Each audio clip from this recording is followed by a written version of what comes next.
하나님 말씀 요한복음 7장입니다. 요한복음 7장 37절에서 53절인데요. 37절에서 39절 세 절만 우리 합독하시겠습니다.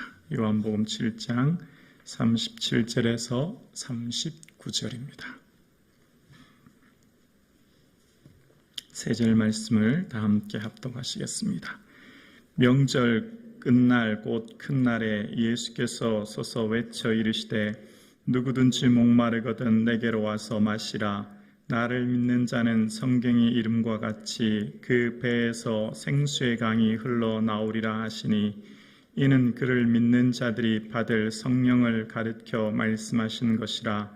예수께서 아직 영광을 받지 아니하셨으므로 성령이 아직 그들에게 계시지 아니하시더라. 아멘. 우리 옆에 있는 성도님들과 이렇게 축복하실까요? 예배드림이 축복입니다. 인사하시겠습니다. 예배드림이 축복입니다. 아멘. 감사합니다. 함께 수요 예배 드려주신 모든 성도님들께 감사드립니다. 생명을 유지하는데 가장 소중한 것 두 가지를 꼽으라고 하면 우리가 호흡하는 산소겠죠. 매일 호흡해야만 우리가 생존할 수 있지 않습니까? 그리고 또 한 가지를 꼽으라고 하면 아마 우리가 매일 마시는 물이라고 할 것입니다. 물이 없이는 사람이 생존할 수가 없죠. 우리가 이런 사막을 한번 여행한다고 생각해 볼까요? 사막을 여행할 때 음식을 잔뜩 싼다고 해볼까요? 무슨 빵이니 무슨 고기니 음식을 잔뜩 싸서 가는데 그 사막을 여행하는 데 있어서 양식처럼 어쩌면 양식보다 더 중요한 것이 물 아니겠습니까? 물을 마시지 않고는 견디기가 어렵지 않습니까? 그만큼 물이 소중한데 우리나라는 지금 각 가정에서 언제든지 상수도가 이렇게 되어 있어서 물을 쉽게 마실 수 있지만 팔레스틴, 그러니까 성경이 기록될 당시의 시대는 물 구하기가 참 어려웠습니다. 광야지대였고 또 이때 당시는 우물이 있어야만 물을 길어올 수 있었던 상황이었고 특히 이스라엘은 국토 3분의 1이 대부분 광야지대였습니다. 광야여서 또 태양볕에 내리는 햇볕 가운데 그 물 구하는 것은 참으로 어려운 지형이었습니다. 건기와 우기로 나눠져 있어서 건기 때는 더욱더 힘들고 어려웠죠. 그런데 이때 당시 이스라엘 백성들이 오늘 본문 시작이 명절 끝날 곧 큰 날로 시작하는데 이제 초막절 마지막 날 앞두고 있는 겁니다. 광야에서 그들이 텐트, 장막에서 살면서 이렇게 광야 생활을 할 때 하나님께서 만나를 먹이시고 특별히 반석에서 물을 내려주시고 그렇게 생존했던 걸 기억하면서 하나님의 은혜를 기억하면서 이제 이 초막절 행사를 하고 있는 상황입니다. 그러면서 그들이 초막절 행사의 마지막이 되면 일반적으로 실로암 물가에서 물을 떠와서 제단에 이제 물을 묻고 이방인의 뜰에서 횃불을 밝히고 그렇게 모든 사람들이 축하하면서 종려나무 가지를 흔들면서 우리를 구원하소서 하는 게 일반적인 그 행사식이었거든요. 그때 당시 이제 많은 사람들이 그 절기 가운데 기뻐하면서 있는 상황 가운데 예수님께서 오늘 말씀에 하시는 내용입니다. 서서 외쳐 이르시되라고 하는 것은 오늘 본문에만 나옵니다. 그러니까 아무래도 그때 상황을 이렇게 생각해 볼 수 있는 거죠. 예루살렘에 수많은 순례객들이 모였고 모두가 다 마지막 날 기뻐하고 즐거워하고 소리치면서 찬양하고 있을 때 예수님께서는 큰 소리로 많은 사람들을 이제 집중하게 하시면서 말씀하시는 겁니다. 그러면서 오늘 하시는 말씀이 37절에 이렇게 말씀하십니다. 37절에 보면 누구든지로 시작합니다. 이제 초청하는 건데요. 누구든지 목마르거든 내게로 오라라는 말씀입니다. 예수님의 초청, 예수님의 사람들을 향한 초청인데 여기는 조건, 자격, 제한이 없습니다. 여기서 누구든지는 이때 당시 많은 사람들에게 굉장히 충격적인 말이었습니다. 왜 그러냐면 우리나라는 오늘날 많은 사람들이 어떤 사람들을 평가할 때 재산의 정도, 사회적 지위 혹은 학력 이런 것들로 인해서 사람들을 평가하고 그것에 따라 어쩌면 계층이 나누어진다 해도 과언이 아니죠. 근데 유대인들은 사람들을 평가할 때 가장 중요한 것 한 가지는 정결법이었습니다. 정결, 거룩한 것. 그러니까 이스라엘 백성들은, 유대인들은 출생, 신분, 직업, 또 신체 흠이 있는지, 여성인지 남성인지, 그리고 성전으로부터 얼마나 가까이 사는지 떨어져 있는지가 매우 중요했는데 그 기준이 바로 정결법이었어요. 가장 정결한 사람은 제사장갈의 위인이었고 가장 부정한 사람은 이방인입니다. 그래서 이스라엘 백성들은 이스라엘만 구원받았다라는 선민의식이 있고 이 절기도 지금 다 유대인만 참석하는 거예요. 유대 이스라엘 사람들만 절기를 참석하는 겁니다. 그러니까 지금 예수님이 누구든지라고 한 말은 사람들에게 굉장히 충격적인 말이죠. 예수님이 초청하는 이 초청에 유대인들만이 아니라 이방인들까지, 그들이 상종하지 않은 이방인들까지 초청한다고 하는 말씀은 사람들에게 매우 받아들이기 어려운 말씀이었던 것을 보게 되어집니다. 여러분, 교회는 어떤 곳이 되어야 되겠습니까? 우리가 함께 예배드리는 이 교회 공동체가 사람들을 평가하고 바라보는 기준에 의해서 계층이 나눠지고 또 구분되어지는 교회가 아니라 교회는 누구든지 올 수 있는, 심지어 오는 분들이 노숙자라 할지라도 장애를 가졌든 또 외국인 노동자라 할지라도 누구든지 올 수 있는 곳이 바로 교회가 되어야 될 줄로 믿습니다.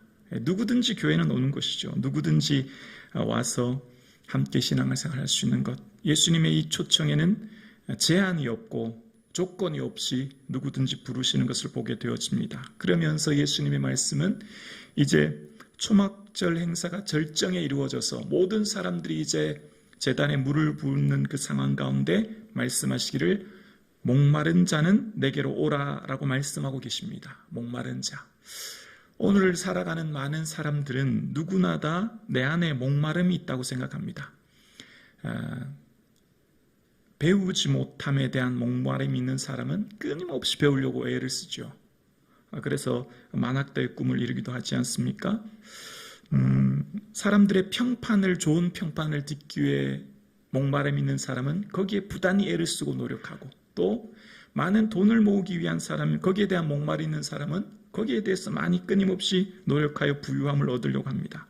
각자 인생마다 자기 자신만의 목마름이 다 있습니다. 어쩌면 그것이 제가 생각하기에는 어떤 컴플렉스 이런 것이 아닐까 생각해 봅니다. 나만의 약점, 나만의 어쩜 극복하지 못한 문제, 그것이 누구에게나 이런 목마름에 대한 문제가 있지 않겠나 생각해 보게 되어집니다. 예수님을 믿는다는 게 뭘까요? 우리가 예수님을 믿는다는 것은 예수님을 통해서 나의 목마름, 그러니까 나의 컴플렉스, 나의 약점이 해결하려고 왔다기보다는 어쩌면 예수님 자체가 이미 나에게 기쁨이요, 감사요, 만족이기 때문에 더 이상 내 삶에 어떤 목마름이나 약점이 있는 게 사라져버리는 거죠. 예수님을 믿음으로 통해 말입니다. 내 안에 예수님 계심을 통해서 내 안에 그런 모든 약점이 해결되는 것, 그것이 믿음 아니겠습니까? 그래서 오늘 본문의 38절에 예수님이 이런 말씀을 하십니다. 나를 믿는 자는 성경의 이름과 같이 그 배에서 생수의 강이 흘러나오리라 하시니 라고 말씀하고 계세요. 나를 믿는 자, 예수님을 믿는 자는 그 배에서, 여기 배라고 하는 헬라어 코일리아라고 하는 것은 아이를 품는 자궁이라는 의미도 있고 또 하나는 마음이라는 의미도 있습니다. 마음. 그런데 오늘 본문의 이 단어는 마음이라는 단어로 사용하신 것을 보게 되었습니다. 그러니까 예수님을 믿는 자는 그 마음에 생수의 강이라고 하는데, 이 생수라고 하는 것은 살아있는 물, 이런 의미거든요. 그러니까 고여있고 죽은 물이 아니라 살아있는 물이다. 이 용어가 쓰여질 것은 일반적으로 스데반이 설교할 때 살아있는 말씀이라고 할 때 그 말씀하고 동일한 어휘로 쓰였는데요. 살아있는 물이 되어서 강물같이 흘러넘치게 되는 것이 있을 것이다 라는 거예요. 그래서 제가 이렇게 의역을 한번 해봤습니다. 마음에서 살아있는 물이 강물처럼 계속해서 흘러나오리라, 이렇게 제가 한번 의역해봤습니다. 예수님을 믿으면 내 마음에 넘치는 기쁨, 자유함, 평안함의 은혜가 강물처럼 끊임없이 흘러나올 것이다 라는 거예요. 많은 사람들은 일반적으로 외부에서 무언가를 채우려고 합니다. 외부에서 내게 뭔가 채워져야만 내가 그 목마름을 해결되어진다 생각하죠. 나의 소유, 나의 지위, 나의 평판, 나의 인정은 다 외부로부터 뭔가 채워지게끔 애쓰는 사회죠.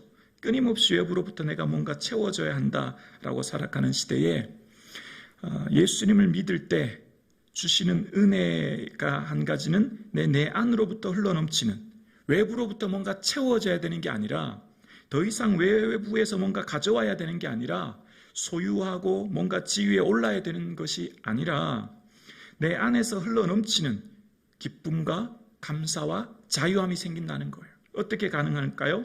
그것이 바로 그 다음 구절에 말씀하신 이는 그들이 믿는 자들이 받을 성령을 가리켜 말씀하신 것이라 라고 말씀하고 계세요. 성령님이 임재하신 은혜는, 성령님이 우리에게 임재하실 때는 내 안에 넘치는 기쁨과 자유함과 평안함의 은혜가 넘치게 되는 줄로 믿습니다. 아멘이십니까? 그래서 이 성령님은 우리가 머리로 이해하고 논리적으로 깨닫는 것을 넘어서서 삶으로 체험되어지고 경험되어져야 될 뿐이에요.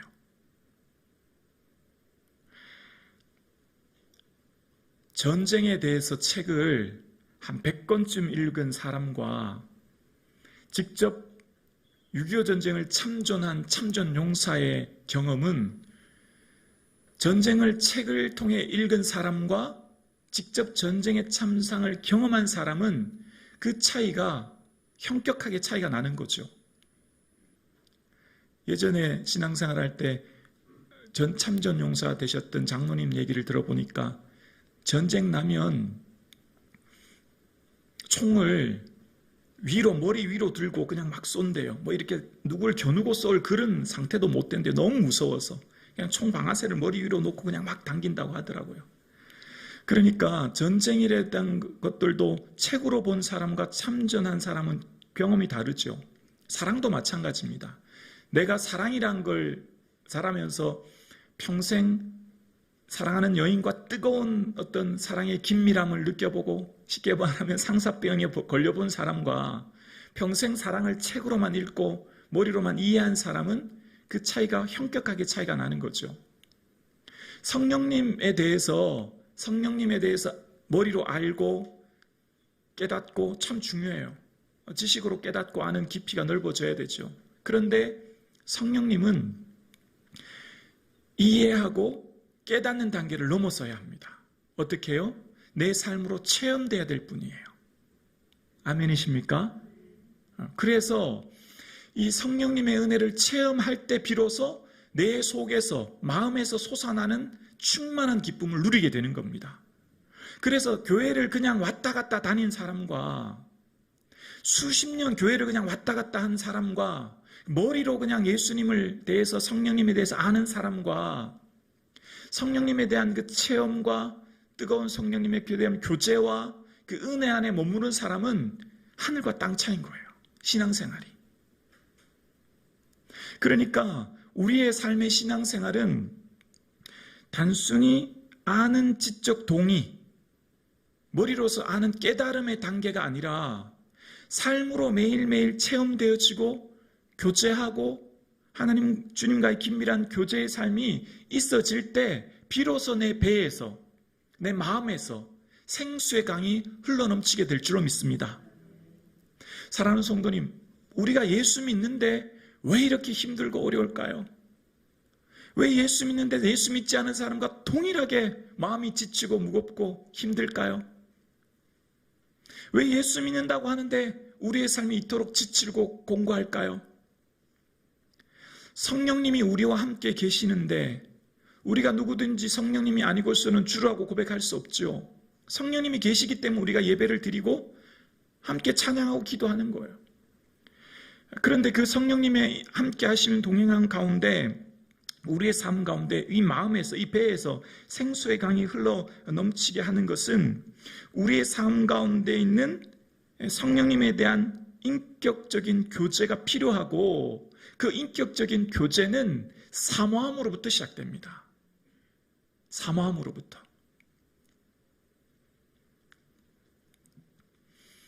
하나님은 인격적인 분이에요. 하나님을 존중히 여기고, 하나님을 귀히 여기고, 하나님을 존귀히 여기는 사람을 하나님도 귀히 보시는 분이에요. 하나님을 찾고, 하나님을 구하고, 하나님을 향해 목말라는 사람에게 은혜 주시는 분이에요. 하나님은 인격적인 분이라 우리의 삶의 모든 순간순간마다 주님에 대해서 존귀히 여기는 자에게 하나님은 풍성한 은혜를 내려주시는 줄로 믿습니다. 그래서 그 배에서, 그 마음에서, 그 깊은 곳에서 일반적으로 마음은 인간의 영혼과 매우 유기적으로 연결되어 있는 곳이 마음이에요. 영혼이라는 것과 마음이라고 하는 것은 상호 매우 밀접한 관계가 있습니다. 그래서 인간의 이 마음은 지적인 기능, 감정적인 기능, 의지적인 기능이 있고, 특별히 마음에서 모든 가치 판단이 일어나지 않습니까? 칼빈은 기독교 강요에서 하나님의 형상에 합당한 자손은 영혼에 있다라고 이야기하는데요. 특별히 이 영혼은 칼빈은 영혼 혹은 마음으로 이야기하고 있습니다. 그러니까 우리 마음이 얼마나 중요한지 몰라요. 근데 우리 마음이 성령님의 충만한 은혜 안에 머물러 있지 않으면, 성령님의 온전한 교제와 기쁨 안에 머물지 않으면 슬픔, 두려움, 분노, 아픔이 끊임없이 일어나요. 끊임없이. 그래서 우리의 삶 가운데 성령의 충만한 은혜는 끊임없이 사모하고 끊임없이 교제하며 나아가야 되는 것입니다. 성령의 충만함은 일회성으로 끝나는 게 아니에요. 과거에 내가 받은 성령의 체험과 은혜, 과거에 무슨 성령의 은사와 은혜로 오늘을 쭉 사는 게 아니에요. 성령의 은혜는 매일 체험하고 매일 경험되어지고 매일 사모하고 매일의 삶 속에서 그 은혜를 갈구하며 나아갈 때 부어주시는 은혜 속에 거하게 되는 거죠. 그래서 오늘도 우리가 이 수요예배에 나온 거예요. 그래서 우리가 끊임없이 새벽마다 기도하는 것입니다. 사랑하는 성도님, 우리는 우리의 삶 가운데 마음에 내 안에 자족하는 은혜가 일어납니다. 사도 바울이 어떤 형편에 있든지 자족한다고 그랬죠. 내 안에 하나님의 은혜가 충만히 채워지면 그로부터 어떤 것으로도 줄 수 없는 기쁨을 누리게 되어집니다. 세상이 줄 수 없는 기쁨이에요. 그래서 우리의 기쁨은 세상과 달라요. 사도행전 5장 41절에 보면, 사도행전 5장 41절 보면 이런 말씀 있죠. 사도들은 그 이름을 위하여 능욕받는 일에 합당한 자로 여기심을 기뻐하면서 라고 이야기합니다. 기쁨의 차원이 달라요. 기쁨의 질이 달라요. 그러니까 기쁨이 단순한 소유, 사회적 지위, 성취에 있지 않아요. 성령님이 내 안에 임재하시고 충만해지면 우리의 기쁨의 내용이 달라지는 거예요. 우리의 기쁨의 내용이 결이 다른 거예요. 세상 사람들과 결이 달라요. 어떻게 달라요? 주님 기뻐하는데 우리도 기뻐하고, 주님 슬퍼하는데 우리도 슬퍼하고, 주님이 마음과 우리의 마음이 하나가 되는 거죠. 그래서 성령님이 충만한 임재를 경험하면 주님이 기뻐하는데 우리의 마음이 기쁘게 되는 것입니다. 능력받고 박해받고 심지어 그들의 삶이 매를 맞고 고통 가운데 있어도 찬송하고 기뻐요. 왜요? 그것이 곧 하나님이 기뻐하시는 이 길이기 때문에, 우리의 마음과 하나님의 마음이 하나 되기 때문인 것입니다. 사랑하는 성도님, 우리가 주의 은혜의 충만함 속에 거하기 위해서는 끊임없이 주의 은혜를 사모해야 되고요. 사도행전 1장 14절에 보면 여자들과 예수의 어머니 마리아와 예수의 아우들과 더불어 마음을 같이하여 오로지 기도에 힘쓰더라 라고 말씀하고 계십니다. 성령님의 임재는 간절히 사모하는 자에게, 오로지 기다리는 자에게 하나님의 성령님이 임재하게 되셨고, 그 성령님의 임재로 말미암아 초대교회가 탄생하게 되었어요. 그리고 그 초대교회는 성령님의 임재하심 가운데 견딜 수 없는 은혜를 경험하죠. 바로 땅끝까지 증인되는 은혜를 경험하게 되었고, 성령의 위로로 진행하는 수가 많아졌다라고 이야기합니다. 성령의 위로는 박해, 고난 가운데 오히려 그들의 삶의 속사람이 강건해지게 되었고, 그들의 삶 가운데 하나님의 능력이 선포되었던 삶을 살아가고 있는 것을 보게 되어집니다. 오늘 수요예배 드리시는 사랑하는 성도님, 성령의 충만한 은혜를 끊임없이 사모하고 주의 은혜 안에 살아갈 수 있기를 주의 이름으로 축원합니다. 하나님께서 우리에게 999가지의 선물을 주셨는데 한 가지 나한테 부족한 것이 없어서 우리는 하나님께 섭섭함 가운데 살지는 않나 생각해 보아야 합니다. 999가지, 아니 그 이상 더 많은 것을 이미 우리에게 주셨는데 단 한 가지 부족한 것 때문에 하나님 앞에 섭섭함으로 살아가고 있지는 않은지. 사랑하는 성도님, 오늘 저와 여러분의 삶 가운데 우리 안에서 주시는 충만한 기쁨 가운데 내 안에서 생수의 강물이 흐르러 넘침으로 말미암아 주의 주신 은혜 가운데 충만한 삶을 사실 수 있기를 주의 이름으로 축원합니다. 우리의 삶이 예수님을 만나는 인생은, 예수님을 만난 그 인생의 삶은 변화되게 되어져 있습니다. 예수님을 인격적으로 만나는 인생은 인생이 완전히 변화되어지죠. 오늘 본문 50절에 보면 그 중에 한 사람 곧 전에 예수께 왔던 니고데모가 그에게 말하되라고 이야기합니다. 이전 요한복음 3장의 니고데모 기억나시죠? 그 니고데모가 오늘 말하는 것입니다. 많은 사람들이 말하는 것 앞에 니고데모는 단순히 소문이 아니라 예수님을 직접 듣고 그 행할 일들에 대해서 정식으로 살펴보고 재판한 후에 예수님에서 어떻게 판단해야 된다, 적법 절차를 따라야 된다라고 예수님에 대해서 옹호하는 얘기를 하게 되는 것을 보게 되어져요. 그럴 때 바리새인들이 갈릴리 출신의 그가 어떻게 선지자가 될 수 있느냐라고 말하면서 니고데모에게 오히려 동의할 것을 얘기하는데요.